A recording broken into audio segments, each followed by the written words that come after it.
खुलुमबाय बयनिसिमबो आरो साफ्रोमबो बर' रायजो राजाखौ मोजां मोनगिरि नोंथांमोननिसिम सानजौफुनि खुलुमनायखौ बावहरदों।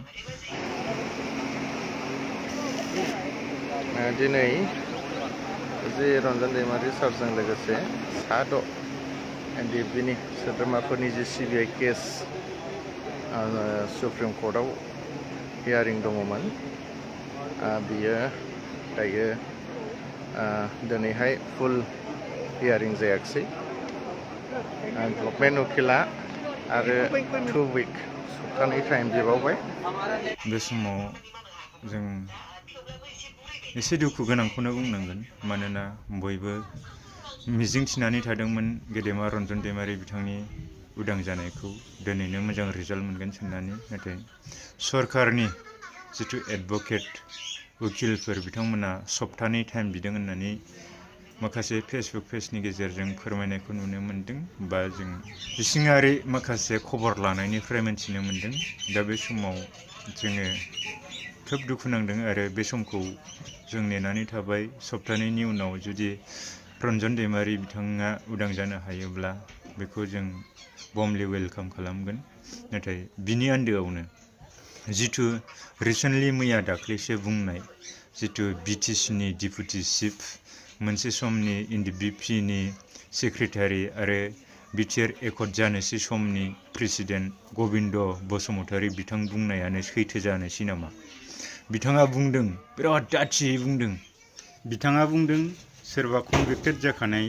सुबुंखौ सोरबा आसामनि चिफ मिनिस्टाराबो उदां खालामनो हाया आरो भारतनि प्राइम मिनिस्टाराबो उदां खालामनो हाया होननानै दाथियै बुंनायखौ नुनो मोन्दों।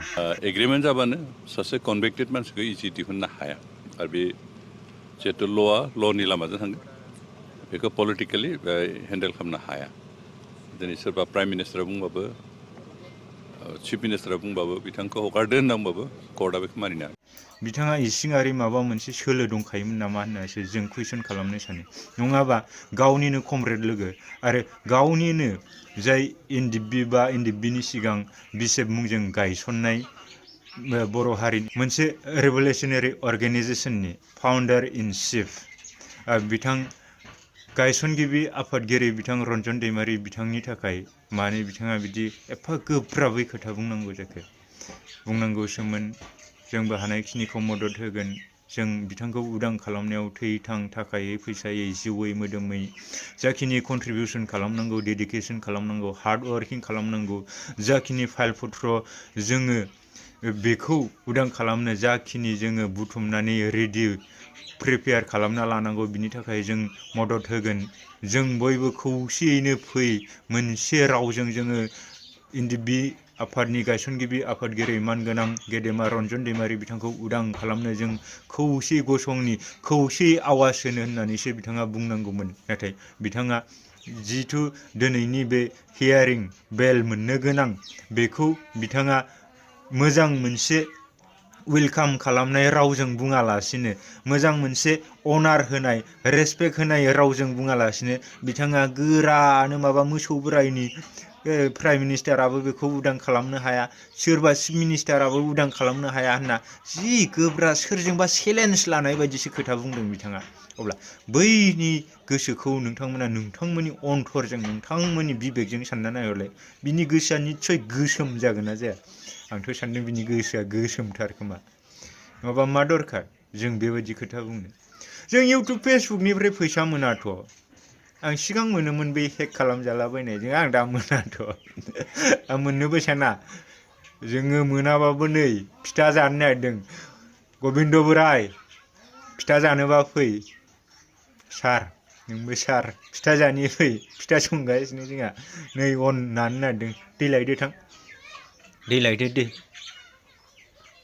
नै जोंहा अन देगासिनो, नै नायनोबा फिथा लारु जानि गबिन्द सार जाफै। जानो गैयाबाबो जालाबायोलै जोंना। दे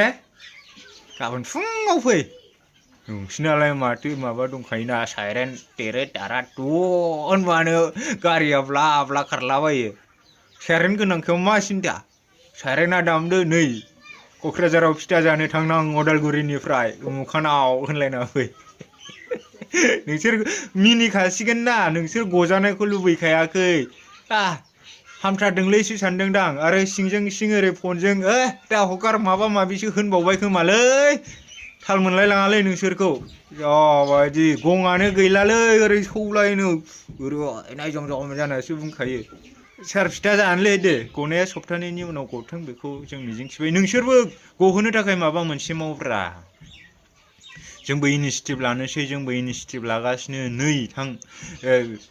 बिथांखौ सहाय खालामनो नैबे फाइल पत्रखौ लां ओरै थोरै बेखौ उदां खालामनो ओरै थोरै बेबायदि जों खामानि मावनांगोन होननानै एसे हेफाजाब खालामब्रा बिनियालाय बिदि माबाखौ जास्टिसफोरा चिफ जास्टिसफोरा माबाखौ बिखायो डेटखौ दाख्लै जोंनि सामायन' बे राकेशआ अमर सिं सारखौ बे सामायन' खोथा बुंदों मादों होननानै केस होनायावनो जोंनिखौबो दाख्लै 25 तारिख नभेम्बराव जोंनिखौबो नेक्स्ट डेट लाफिननोसै नामा होननानै बुंदोंमोन बिनिफ्राय जोङो जोंनि उकिलखौ जोंनि एडभकेटखौ जोङो आपिल खालामनो थिनबाय थांलाय फैलाय बिराद डिस्टार्ब जायो आरो आंनि देहाखौबो मोजां नङा होननानै खोन्थाबाय लोमजाब्रबलाबाय थायो होननानै दा बेवहाय जोंना माबाया जोंनि जिथु लिगेल एडभकेट बिथाङा बेवहाय मुसलपुर साब डिभिजनेलनि मेजिस्ट्रेट बिथां जाजखौ आपिल खालामनानै जोंखौ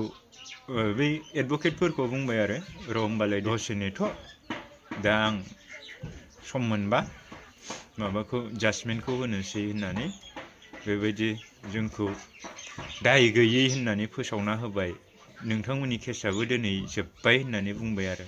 दा बेयाव जोंहा स्र' मोनबाय नङाबा थांलाय फैलाय बिराद डिस्टार्ब जायो केसफोर जाबा दा सारमोनाथ' अनेक गिदिर केस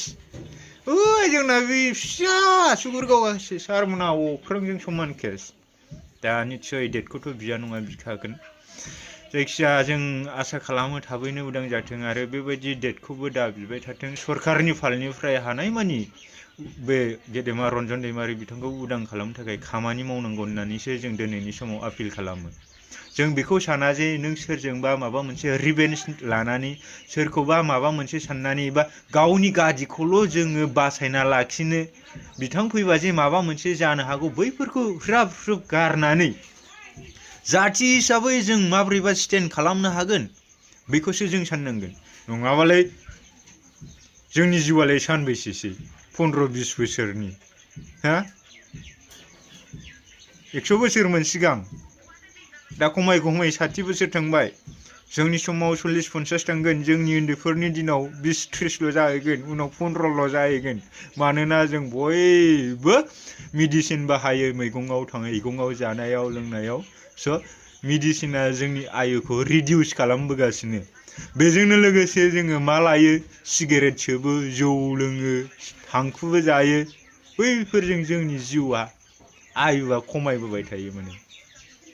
आयुआथ' एक्जेक्टलि खमायगोन ना खमाया मानोना जोंनि जिउआ थैया नालाय बे जोंनि देहा मोदोमनि माखासे पार्ट्सफोरा अर्गेन्सफोरा डेमेज जाबोयो जेरावहाय बै जिउखौ लाखिनो बे नैबे जोंनि देहा सोलेरा हाया जायो बेवहाय जोंनि जिउआ ब्लड गलांनानै बै समाव जोंखौ थैनाय होनो बेसो जोंनि जिउआ माब्लाबाबो थैया नाथाय जों बेखौ फोथायोल' जोंबो रावबो मिथिया जिउआ जे थैगोन ना थैया नाथाय गोदोनिफ्रायनो माखासे स्कलार्सफोरा बुंबोदों माखासे पन्डितफोरा बुंबोदों माखासे धोरोमगुरुआ बुंबोदों जों थैब्लाबो जोंनि जिउआ थैया जोंनि देहा सोलेराल' थैयो होननानै बुंदों मानो जेरैहाय जोङो जोंनि देहाखौ मा होननानै बुङो बे जोंनि देहा सोलेर बेयाव जोंना बिदुं थायो गुदुं नैबे आगसि साइडआव नैबेयावलै बे आंना आगसि केमेराया सेट जाबाय बेयाव जोंनि जिउ थायो जिउ बे देहा मोदोमा जोंना जाथारलाबा नैबे जानो हालाबा नैबे मन'नो हालाबा नैबे जोंनि लिभार किडनि दा हजम खालामनो हायाब्ला बै जिउआ थानो जायगा गैया जानायाव ब्लड फैयो आरो मा बोरायबा थिग बेबायदि होमबा दिनै गबिन्द बोरायखौ नायदो गबिन्द बोरायनाथ' देहायानो जाखाला ना बिथांखौ थैथों होननानै जों खोथाखौ बुङाखै नाथाय सानसे जे बयबो थैयो मेन इज मर्टेल होननानै जे बुंदों अब्ला जों बे थांना थानायनि थाखायल' गावनि गाज्रिखौ गावनि थाखा फैसाखौ मानो बासायबाय थानांगौ जाखो जोङो माखौ जों रैखाथि होनांगौ जोंनि मान सन्मान जोंनि गुन गियान जों थैनायनि उनावबो जे सासे उमुखा दंमोनलै बिराद मोजां खामानि मावलांदोंमोन फर एग्जाम्पल दिनै बर'नि बिफा बड'फा उपेन्द्रनाथ ब्रह्मखौ जों बयबो गोसोखाङो बे बिपिएल जाथों बे इउपिएल जाथों बे इजिपि जाथों बे कंग्रेस जाथों बे बाथौ सिबिथों बे ब्रह्म सिबिथों बे जैन जाथों कृष्ण गुरु खुलुमथों सोरबा ख्रिस्टिनियान मिशनारि जाथों सोरबा हिन्दुइज्म जाथों सोरबा बुद्ध जाथों नाथाय बयबो जे बर' हारिनि सुबुंफोरा बड'फा उपेन्द्रनाथ ब्रह्म बिथांखौ जे दिनै गोसोखांबाय थादों इभेन बिथांजों बर' हारिजों लोगोसेनो गुबुन गुबुन हारिनि सुबुंफोराबो जे दिनै बड'फाखौ गोसोखांदों बड'फानि थमाव बिथांमोना मान सन्मान होनानै बिबारजों खुलुमफैदों अब्ला मानि थाखाय बड'फाया बर' हारिनि थाखाय मोजां खामानि मावनायनि थाखायसो दिनै जों बयबो गोसोखांदों बर'जों लोगोसे गुबुन हारिनिबो माबा मोनसे मोजां खामानि मावनायनि थाखायसो गुबुन हारियाबो दिनै मान सन्मान होदों थिग बै बिमुंखौसो जोंनो नांगौ बैखौसो जों खामायनांगौ थांना थानायाव जों थाखालाय फैसालाय हाजार रोहो खामायना लाया मानो बेखौ जों थैबा मोनलांफाया नोंखौ सारादुआव सोरबा खुलुमफैबाबोथ' रायजोफोरासो मोनगोन ना नोंनो ओरैनो थाइसे कइन्सफोरखौ गारनानै हरफायो खावबाथ' हरफाबावा बेखौबो अब्ला माखौ लानानै जों बाव गादिनि थाखाय थाखा फैसानि थाखाय नांबाय थानो जिथुके जोंनि समायसाया जोंनि इसुआ दा बे बुब्लियाव जों बर' हारिखौ बे बुहुमावनो गेरेमसा माहारि महरै गायसननानै गालांनांगौनि दायथ'आ जों बयहाबो दं जाय नैबे समाव बर' हारियाव जोनोम मोनदों बिथांमोनानो बर' हारिखौ बुहुमाव सिनायथि होलांनांगौ गायसननांगौ यां जेनेरेसनफोरनो मोजां प्लेटफर्म होलांनांगौ बेबायदि खामानि मावनायनि दिनै खुब मुखुब सम बे समाव नोङो सोरजोंबा ओरै फेर फाथिलायबाय थानानै जेबो लाब गैया फंबाय सानसे बयबो थैयो नों गोसो जाबाबो थैगोन गोसो जायाबाबो थैगोन इसोरा माब्ला लिरना हरदों अब्लानो थैनांगौ जायो जोनोमजों लोगोसे फैफाखानाय बे थैनाया जोनोमजों लोगोसे मा फैफादों हाबा फैदों जोनोमजों लोगोसे जोनोम हाबा थैनाय खायसे हाबाबो मोनबावा खायसेनो हाबाखौ लिरनानै हराखै थैनायखौ हले मास बि लिरनानै हरदों रावबो गिनानै गवा स' थेंक इउ सै बुजिनो हादोंब्ला बुजि आरो बुजिनो हादोंब्लाबो हायाखैब्लाबो फिथा लारु जानोबा फैबानो जाबाय दे गबिन्द सार